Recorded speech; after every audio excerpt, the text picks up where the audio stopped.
అన్న మీ పేరు? అవి రాజశేఖర్ అండి. రానున్న అసెంబ్లీ ఎన్నికల్లో ఏ పార్టీ అధికారంలోకి రాబోతుంది? రానున్న అసెంబ్లీ ఎన్నికలు అంటే 2024 అసెంబ్లీ ఎన్నికలు ఆంధ్రప్రదేశ్లో ఒక చారిత్రాత్మకమైన నిర్ణయం రాబోతోంది.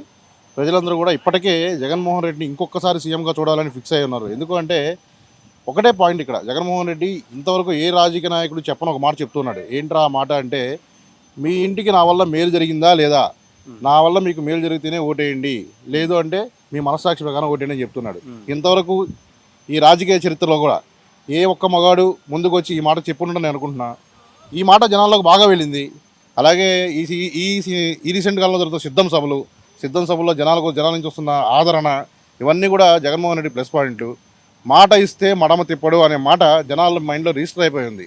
పొత్తులు ఎత్తులు జిత్తులు ఇవన్నీ కూడా టెంపరవరీగా వాళ్ళ ఆనందం కోసం బాగుంటుందేమో, కానీ ఒక 1%, 0.5% ఓటింగ్ కూడా పోయినసారి కంటే తగ్గదు అనేది నా ఉద్దేశం జగన్మోహన్ రెడ్డి గారికి. బీజేపీ, జనసేన, టీడీపీ 3 పార్టీలు కలిసి అధికారంలోకి వచ్చే దిశగా పనిచేస్తున్నాం. మేము జగన్ని ఇంటికి పంపిస్తాం, తప్పకుండా అధికారంలోకి మేమే వస్తున్నామని పవన్ గారు అందరూ అంటున్నారు. దీనిపై మీ స్పందన ఏంటి? అంటే ఇప్పటికే కూడా వాళ్ళందరికీ తెలుసు. ఎందుకంటే వాళ్ళు విడివిడిగా పోటీ చేస్తే గెలవడం పక్కన పెట్టేస్తే ఒక్కొక్కరికి డిపాజిట్లు వస్తాయా లేదా అనే అనుమానం వాళ్ళలో ఉండిపోయింది. అందుకని కూడా మీరు చూడండి, చంద్రబాబు నాయుడు జీవితంలో ఎప్పుడు కూడా టీడీపీ పార్టీ ప్రారంభించిన దగ్గర నుంచి ఎలక్షన్ నోటిఫికేషన్ వచ్చినాక నామినేషన్కి 2 రోజులు 3 రోజుల ముందు మాత్రమే వాళ్ళు లిస్టు బయట పెడతారు. ఈరోజు ఇంత అడ్వాన్స్గా లిస్టు బయటకు వచ్చింది అంటే అర్థం ఏంటి అంటే, వాళ్ళలో ఒక భయం స్టార్ట్ అయింది. ఈ భయం ఏంటంటే, కనీసం డిపాజిట్లు తెచ్చుకోవాలి, మేము కూడా మీకు పోటీ ఇచ్చాం అనే ఒక చిన్న లాజిక్ జనాలకు తీసుకెళ్ళాలనే ఉద్దేశం తప్ప గెలుస్తారు అన్న నమ్మకం వాళ్ళకి లేదు, ప్రజలకి లేదు. ఆంధ్రప్రదేశ్ చరిత్రలో చూసుకుంటే 2 పార్టీలు ప్రధానంగా వినిపిస్తాయి, వైసీపీ లేదా టీడీపీ ఈసారి తప్పకుండా అధికారంలోకి వస్తుంది. లాస్ట్లో చేసినటువంటి తప్పుల్ని పుచ్చుకొని ఈసారి పెద్ద ఎత్తున ఇంకా అధికారంలోకి వచ్చే దిశగా పనిచేస్తాం. అంటే ఇక్కడ ఏంటంటే, చంద్రబాబు నాయుడు గారు ఇప్పుడు కొత్తగా రాజకీయాలకు రాలేదు, కొత్తగా అధికారం పెట్టడం కోసం ప్రయత్నించారు. ఆయన 14 సంవత్సరాలు సీఎంగా చేస్తున్నారు. ఆయన పరిపాలన ఏంటి, ఆయన పరిపాలనలో జనాలకు ఏం జరిగింది, దానిలో ఉన్న మంచి చెడు అంతా కూడా జనాలకు ఆల్రెడీ తెలుసు. జగన్మోహన్ రెడ్డికి 5 ఏళ్ల పరిపాలన చూస్తున్నారు. ఈ రెండు కంపేర్ చేసుకుంటాం కదా. ఇప్పుడు కొత్తగా వచ్చే నాయకుడు, ఒక కొత్త సపోజ్ పవన్ కళ్యాణ్ అనే ఒక నాయకుడు ఉన్నాడు, ఇంతవరకు అధికారంలో లేడు. ఆయన కనుక ఇండివిజువల్గా 175 సీట్లు పోటీ చేస్తుంటే ప్రజలు ఒకలా ఆలోచించేవారేమో, ఒక కొత్త నాయకుడు వస్తున్నాడు కదా, ఈయన ఏమన్నా కొత్తగా ఏమైనా చేస్తాడేమో చూద్దామని చెప్పి. అలా కాదు కదా, ఈయనేం చేస్తున్నాడు, నేను చంద్రబాబు నాయుడిని సీఎం చేయడానికే ఉన్నాను అని చెప్పి 24 సీట్ల కోసం పొత్తు పెట్టుకోవడం ఏంటండి.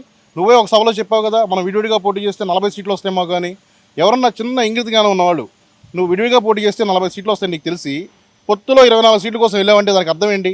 నువ్వు చంద్రబాబు నాయుడు సీఎం చేయడానికే కదా కూర్చున్నది. చంద్రబాబు నాయుడు సీఎం అయితే ఏం జరుగుతుంది? మళ్ళీ జన్మభూమి కమిటీలు బయటకు వస్తాయి, మళ్ళీ కార్పొరేట్ సిస్టమ్ బయటకు వస్తుంది, మళ్ళీ దళాలు బయటకు వస్తారు, సామాన్యుడు బతకలేడు. ఇవన్నీ కూడా అందరికీ తెలిసిన విషయమే కదా. సామాన్యుడు మధ్యతరగతి బతకాలి అంటే, పథకాలు అందాలి అంటే, సంక్షేమ పాలన సాగాలి అంటే, అభివృద్ధి పదంగా ముందుకు పోవాలి అంటే జగన్మోహన్ రెడ్డి కావాలి అనేది ప్రజల మధ్యలో ఫిక్స్ అయిపోయిన విషయం అనమాట.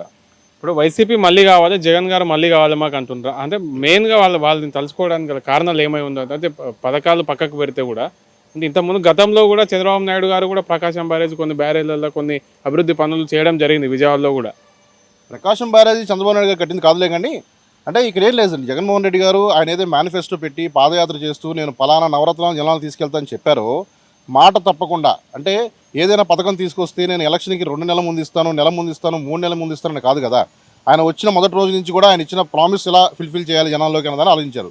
ఇంకా జగన్మోహన్ రెడ్డి నోటి నుంచి ఏ రోజు రాని ఒక మాట ఏంటి అంటే, కరోనా వచ్చి విపత్కర పరిస్థితుల్లో కూడా 2 సంవత్సరాలు రాష్ట్రం వెనక్కిపోయింది. అంటే రాష్ట్రమే కాదు, ప్రపంచం మొత్తం కూడా కరోనా విలువలాడిపోయింది.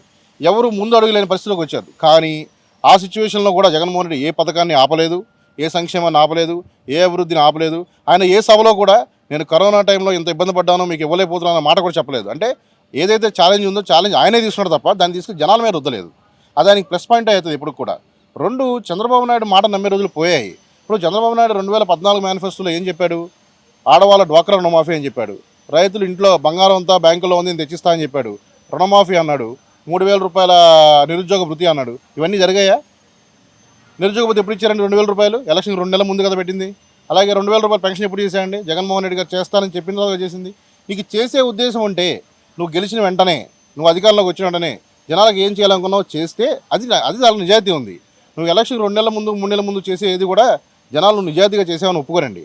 పసుపు కుంకుమ వేశారు 10,000 రూపాయలు. ఏం చేశారు? 10,000 రూపాయలు పసుపు కుంకుమ వేసినా కూడా డబ్బులు తీసుకున్నారు, జగన్మోహన్ రెడ్డి ఓటేశారు. ఇప్పుడు కూడా చంద్రబాబు నాయుడు కేజీ బంగారం ఇస్తా అన్నా, ఇంటికో బెంచ్ కారు ఇస్తా అన్నా జనాలు వింటారు, నవ్వుకుంటారు ఇంటికి వెళ్ళి. ఓటేసేటప్పుడు ఫ్యాన్ గుర్తు మీద ఓటు పడిపోతుంది. ఇప్పుడు ట్రోల్స్ చేస్తున్నారు కదన్న. ఇప్పుడు జగన్ గారు కూడా ఒకటి ఇంటింటికి బెంజు కేజీ బంగారం అనేది ట్రోల్స్ చేస్తున్నారు. అది ఎంతవరకు నిజం? ఇంటింటికి బెంజి ఇక బంగారం అనేది జగన్మోహన్ రెడ్డి గారు ఒక సభలో చెప్పారు. దేనికి చెప్పారు అది? చంద్రబాబు నాయుడు ఈ మాట చెప్తాడేమో, మీరు నమ్మకండి ఈ మాట చెప్పినా కూడా ఆయన ఎవరు అని చెప్పారు. దానిలో ముందు వెనక కట్ చేసి ఆ బెంజి బంగారం అన్న దాన్ని పట్టుకుని ట్రోల్ చేస్తే అది ఎవరికి నష్టం? అది ప్రజలు ఈరోజు సోషల్ మీడియా చేతిలో ఉంది, యూట్యూబ్ ఛానల్స్ ఉన్నాయి, ప్రతి విషయం కంటెంట్ మనం చెప్పకముందే జనాల నోట్లోకి వెళ్ళిపోతా ఉంది, అందరూ చూస్తూ ఉన్నారు. చిన్న వ్యాపారస్తుల దగ్గర నుంచి చిన్న ఉద్యోగస్తుల దగ్గర నుంచి ఇంట్లో గృహిణులు కూడా స్మార్ట్ ఫోన్ వాడుతూ యూట్యూబ్లో అన్నీ చూస్తూ ఉంటే మీరు పెట్టే పిచ్చి సోషల్ మీడియాలో పెట్టిందని చూసి నమ్ముతాను ఎలా అనుకుంటారు? ఎందుకంటే జనాలు అప్డేట్ అయ్యారు కానీ ఈ వృద్ధుడు ఇంకా అప్డేట్ అవ్వాలా. ఈయన ఇంకా పాతకాలం రాజకీయాలు చేస్తాను. ఇంకా నేను 1980లో 90లో ఎన్టీ రామారావు వెన్నుపోసి పెట్టినప్పుడు పత్రికలు వాడుకుని ఎట్లయితే గ్లోబల్ ప్రచారం చేశానో అదే ఇప్పటికీ చేస్తాను అంటే అది నడవదు ఖచ్చితంగా. ఇది సోషల్ మీడియా టైం వచ్చింది, సోషల్ మీడియాలో ప్రతి విషయం జనాల్లోకి పోతుంది. ఆ విషయం చంద్రబాబు నాయుడు గ్రహించట్లే. ఇంకా మొత్తానికి అధికారంలోకి వైసీపీ వస్తుంది అంటారు. నేను లోకేష్ గారు చెప్పినట్టు 100కు 1000% అని చెప్పను కానీ 100కు 100% జగన్మోహన్ రెడ్డి మళ్ళీ సీఎం అవబోతున్నాడు. ఇంకొక వచ్చే 5 ఏళ్ళు కూడా ఒక స్వర్ణయుగం చూడబోతున్నాం. ఈ 5 ఏళ్ళు కొద్దిగా ఒడిదుడుకులు ఉన్నాయి. కరోనా రావడము, వాట్ ఎవర్ ఇట్ ఈస్, ఫైనాన్షియల్గా సెటిల్ అవ్వడము, వైజాగ్ అనే క్యాపిటల్ డెవలప్ చేయాలనుకోవడము, 3 రాజధానులు పెట్టడం, ఆయన మధ్యలో కొన్ని ఆలోచనలు ఉన్నాయి. కొన్ని సాంకేతిక కారణాలు కావచ్చు, లీగల్ కారణాలు కావచ్చు, ముందుకు వెళ్ళలేకపోయాడు. కాబట్టి వచ్చే 5 సంవత్సరాలు ఖచ్చితంగా ఆయన ఏదో అనుకున్నాడో అది డెవలప్ చేసి తీరుతాడు. ఆయన అంటే ఒక మార్కెట్ చూపిస్తాడు. ఈ 5 సంవత్సరాలు జనాలు చూస్తే కనుక ఇంకొక 20-30 ఏళ్ళు జగన్మోహన్ రెడ్డి మర్చిపోరు. మళ్ళీ ఆయన సీఎం పెట్టడం వదిలిపెట్టే పరిస్థితే లేదు. రానున్న అసెంబ్లీ ఎన్నికల్లో ఏ పార్టీ అధికారంలోకి వస్తే బాగుంటుంది అంటారు? జగన్ గారు అన్ని విధాల మంచి పనులు చేస్తున్నారు. ఆరే వస్తారని మేము అనుకుంటున్నాం. అంటే ఎందుకు జగన్ గారు ఎందుకు కావాలి? జగన్ గారు అంటే అన్ని చాలా మంచి మంచి పథకాలు ఇస్తున్నాడు, మంచిగా పనులు చేస్తున్నాడు. ఆయనే వస్తాడని మేము నమ్ముతున్నాం.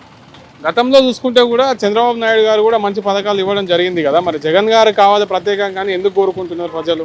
జగన్ గారు అన్ని విధాల అందరికీ అందుబాటులో ఉంటున్నాడు, మంచి పరిపాలన అందిస్తున్నాడు.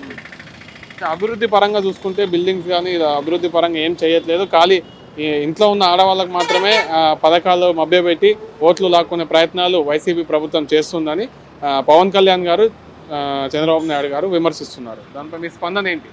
ఎక్కడా కూడా ఎలాంటి లోటు లేకుండా ఆయన అన్ని పనులు కూడా అందరికీ అందుబాటులో మంచి పరిపాలన అందిస్తున్నాడు. వాళ్ళు అటువైపు చూసుకుంటే పవన్ కళ్యాణ్ గారు, టీడీపీ పార్టీ అధినేత ఎవరైతే ఉన్నారో చంద్రబాబు నాయుడు, అధికారంలోకి మేమే వస్తున్నామని అంటున్నారు. మరి ఈ విషయానికి వస్తే మీరు ఏమంటారు? అంటే వాళ్ళ అధికారంలోకి వచ్చే అవకాశాలు ఉన్నాయా? వాళ్ళు అధికారంలోకి వచ్చే అవకాశాలు ఉన్నాయంటే జగన్ గారు మంచి పనులు చేస్తున్నాడు కనుక ఆయనే వస్తాడని మేము అనుకుంటున్నాం. Okay, thank you. भाई तीरथ है। आपका इधर क्या बिजनेस चल रहा है? कब से अच्छा किधर से आया? अच्छा चलता है भाई व्यापार। किधर से आया? हम अयोध्या यूपी से। इधर इलेक्शन चल रहे हैं ना? हाँ इलेक्शन इधर चल रहा कौन है। अच्छा है? जगन्नाथ भाई। जगन्नाथ जी। जगनमोहन रेड्डी। हाँ रेड्डी। क्यों? भाई अच्छा इसका मतलब जो कर्मचारी ना हाँ, जहाँ मिलते हैं ना तो ऐसे प्रेम से बोलते हैं भाई। हाँ, जो इसका ये पंखा वाला है ना, हाँ, पंखा हाँ, पंखा वाले जो कर्मचारी हैं, सिंबल भी मालूम है आपको? हाँ पंखा? पंखा पंखा हाँ। वो भाई अच्छे मिलते हैं। मैंने कंटिका गया ना, वहाँ मेरे को तो भाई मिला भाई, बहुत प्रेम से लिया, 100-200 की आइस भी खाया। हाँ, बोले भाई कोई प्रॉब्लम हो तो हमें बताने का। हाँ। मैं बोला ठीक भाई कोई प्रॉब्लम नहीं है। पंखे वाले जो कर्मचारी हैं वो अच्छे हैं। सीएम जगनमोहन रेड्डी। सीएम जगनमोहन रेड्डी हाँ, बहुत अच्छे हैं। यहाँ पे एक कर्मचारी हैं हाँ, ये चौराहे पे, हाँ, भाई साहब कल मैंने आया, बहुत अच्छे लोग मिले मेरे को, 5 लोग मिले हैं, अच्छे हैं, पहचान वाले भी हैं। ठीक है भाई।